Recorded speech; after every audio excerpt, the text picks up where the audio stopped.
So for hole number 5, we're going to use a ball that gives us a wind preferably between 8.5 to 9.5 miles per hour. And we're going to use 4 left spin and 3 top spin, half of the transparent ring inside the rough. And then we are going to adjust max plus 10 P3. Apocalypse level 7 and level 6 is going to, Apocalypse level 5, 6 and 7 is still going to do the same type of adjust. The only difference there is that we're going to have to go with half a ring extra movement to the left with Apocalypse level 5. And the reason for that is the lesser curl it does have on that club. The goal is to get the ball to the green area, and even if the rough stands very close there, it's a very forgiving rough. Otherwise we would have played it further back. For those of you that do not want to flirt with the hazard there by the green, could reduce and play 2.5 bar topspin instead, and aim for clipping the rough with the first bounce and roll out for a wedge to be around 75%. You will notice both of them, both of the wedges in the recordings that we do have.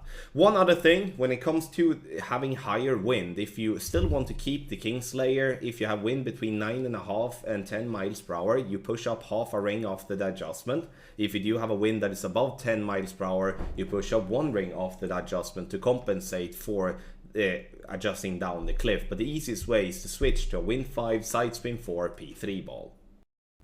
So if being very close to the green, I would say that this is going to be better to play with no top spin here, as the green is very glitchy, and that's not something we do want to play into, because that would risk us missing.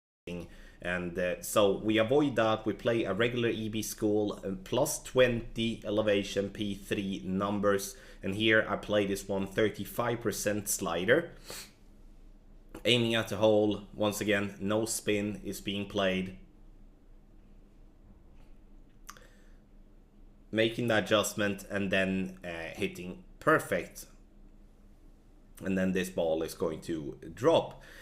And make sure to take a look at the other wedge video that we do have. If you do clip the rough, and then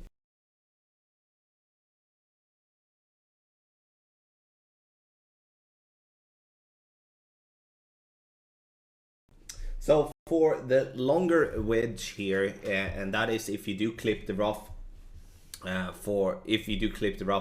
on with the drive and roll out, then you do have around a 75 to 80% wedge. Here I play 80% slider plus 20% elevation, P3 numbers and no spin. I wouldn't recommend the max top spin due to glitchy spots on the green, and so we're playing this one no spin. But again, this is only if we clip the rough. We are most likely not going to clip the rough and roll out, but it's good to have as a backup. And also if you do decide to do less top spin, to not risk going into the bunker or something like that.